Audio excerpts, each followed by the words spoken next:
एक थी बुढ़िया, बेहद बूढ़ी, पूरे 90 साल की। एक तो बेचारी को ठीक से दिखाई नहीं पड़ता था, ऊपर से उसकी मुर्गियां चराने वाली लड़की नौकरी छोड़कर भाग गई। बेचारी बुढ़िया सुबह मुर्गियों को चराने के लिए खोलती तो वे पंख फड़फड़ाती हुई सारी की सारी बुढ़िया के घर की चारदीवारी फांद कर अड़ोस पड़ोस के घरों में भाग जाती और को कुड़कुड़ करती हुई सारे मोहल्ले में हल्ला मचाती हुई घूमती।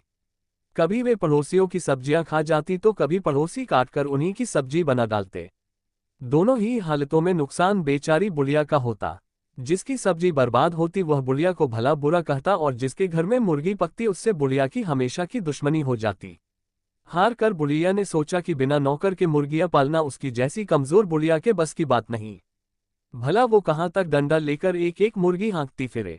जरा सा काम करने में ही तो उसका दम फूल जाता था। और बुढ़िया निकल पड़ी लाठी टेकती नौकर की तलाश में। पहले तो उसने अपनी पुरानी मुर्गियां चराने वाली लड़की को ढूंढा, लेकिन उसका कहीं पता नहीं लगा। यहाँ तक कि उसके माँ बाप को भी नहीं मालूम था कि लड़की आखिर गई तो गई कहाँ। नालायक और दुष्ट लड़की, कहीं ऐसे भी भागा जाता है। न अता न पता, सबको परेशान करके रख दिया। बुढ़िया बड़बड़ाए और आगे बढ़ गई। थोड़ी दूर पर एक भालू ने बुढ़िया को बड़बड़ाते हुए सुना तो वह घूमकर सड़क पर आ गया और बुढ़िया को रोककर बोला, गुरर बुढ़िया नानी नमस्कार। आज सुबह सुबह कहाँ जा रही हो? सुना है तुम्हारी मुर्गियां चराने वाली लड़की नौकरी छोड़कर भाग गई है। न हो तो मुझे ही नौकर रख लो, खूब देखभाल करूंगा तुम्हारी मुर्गियों की। अरे हटो, तुम भी क्या बात करते हो? बुढ़िया ने खिसिया कर उत्तर दिया, एक तो निरे काले मोटे बदसूरत हो, मुर्गियां तो तुम्हारी सूरत देखते ही भाग खड़ी होंगी। फिर तुम्हारी बेसुरी आवाज उनके कानों में पड़ी तो वे मुड़कर दरबे की ओर आएंगी भी नहीं। एक तो मुर्गियों के कारण मोहल्ले भर से मेरी दुश्मनी हो गई है, दूसरा तुम्हारे जैसा जंगली जानवर और पाल लूं तो मेरा जीना भी मुश्किल हो जाए। छोड़ो मेरा रास्ता, मैं खुद ही ढूंढ लूंगी अपने काम की नौकरानी। बुढ़िया आगे बढ़ी तो थोड़ी ही दूर पर एक सियार मिला और बोला, हुआ हुआ राम राम बुढ़िया, नानी किसे खोज रही हो?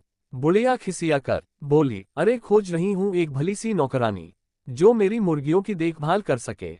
देखो भला मेरी पुरानी नौकरानी इतनी दुष्ट छोरी निकली कि बिना बताए कहीं भाग गई। अब मैं मुर्गियों की देखभाल कैसे करूं? कोई कायदे की लड़की बताओ जो 100 तक गिनती गिन सके, ताकि मेरी 100 मुर्गियों को गिनकर दड़बे में बंद कर सकें। होगी, अकल भी उसकी खूब अच्छी है, शेर की मौसी है वो, आओ तुम्हें मिलवा ही दूं उससे। बुढ़िया लड़की की तारीफ सुनकर बड़ी खुश होकर बोली, जुग जुग जियो बेटा, जल्दी बुलाओ उसे कामकाज समझा दूं। अब मेरा सारा झंझट दूर हो जाएगा। लड़की मुर्गियों की देखभाल करेगी और मैं आराम से बैठकर मक्खन बिलोया करूंगी। सियार भाग कर गया और अपने पड़ोस में रहने वाली चालाक पूसी बिल्ली को साथ लेकर लौटा। पूसी बिल्ली बुढ़िया को देखते ही बोली, म्याऊं बुढ़िया नानी नमस्ते। मैं कैसी रहूंगी तुम्हारी नौकरानी के काम के लिए? नौकरानी के लिए लड़की जगह बिल्ली को देखकर बुढ़िया चौंक गई। बिगड़ कर बोली, हे भगवान, कहीं जानवर भी घरों में नौकर हुआ करते हैं? तुम्हें तो अपना काम भी सलीके से करना नहीं आता होगा, तुम मेरा काम क्या करोगी? लेकिन पूसी बिल्ली बड़ी चालाक थी। आवाज को मीठी बनाकर मुस्कुराकर बोली, अरे बुढ़िया नानी, तुम तो बेकार ही परेशान होती हो। कोई खाना पकाने का काम तो है नहीं जो मैं न कर सक। आखिर मुर्गियों की ही देखभाल करनी है ना, वो तो मैं खूब अच्छी तरह कर लेती हूँ। मेरी माँ ने तो खुद ही मुर्गियां पाल रखी हैं, पूरी 100 हैं। गिनकर मैं ही चराती हूँ और मैं ही गिनकर बंद करती हूँ। विश्वास न हो तो मेरे घर चलकर देख लो। एक तो पूसी बिल्ली बड़ी अच्छी तरह बात कर रही थी और दूसरे बुढ़िया काफी थक भी गई थी, इसलिए उसने ज्यादा बहस नहीं की और पूसी बिल्ली को नौकरी पर रख लिया। पूसी बिल्ली ने पहले दिन मुर्गियों को दड़बे में से निकाला और खूब भाग दौड़कर पड़ोस में जाने से रोका। बुढ़िया पूसी बिल्ली की इस भाग दौड़ से संतुष्ट होकर घर के भीतर आराम करने चली गई। कई दिनों से दौड़ते भागते बेचारी काफी थक गई थी तो उसे नींद भी आ गई। इधर पूसी बिल्ली ने मौका देखकर पहले ही दिन 6 मुर्गियों को मारा और चट कर गई। बुढ़िया जब शाम को जागी तो उसे पूसी की इस हरकत का कुछ भी पता न लगा। एक तो उसे ठीक से दिखाई नहीं देता था और उसे 100 तक गिनती भी नहीं आती थी। फिर भला वह इतनी चालाक पूसी बिल्ली की शरारत कैसे जान पाती? अपनी मीठी मीठी बातों से बुढ़िया को खुश रखती और आराम से मुर्गियां चट करती जाती। पड़ोसियों से अब बुढ़िया की लड़ाई नहीं होती थी क्योंकि मुर्गियां अब उनके अहाते में घुसकर शोरगुल नहीं करती थीं। बुढ़िया को पूसी बिल्ली पर इतना विश्वास हो गया कि उसने मुर्गियों के दड़बे की तरफ जाना छोड़ दिया। धीरे धीरे एक दिन ऐसा आया जब दड़बे में 20-25 मुर्गियां ही बचीं। उसी समय बुढ़िया भी टहलती हुई उधर ही आ निकली। इतनी कम मुर्गियां देखकर उसने पूसी बिल्ली से पूछा, क्यों री पूसी, बाकी मुर्गियों को तूने चरने के लिए कहाँ भेज दिया? पूसी बिल्ली ने झट से बात बनाई, अरे और कहाँ भेजेगी बुढ़िया नानी, सब पहाड़ के ऊपर चली गई हैं।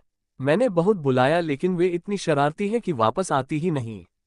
ओ वो, ये शरारती मुर्गियां।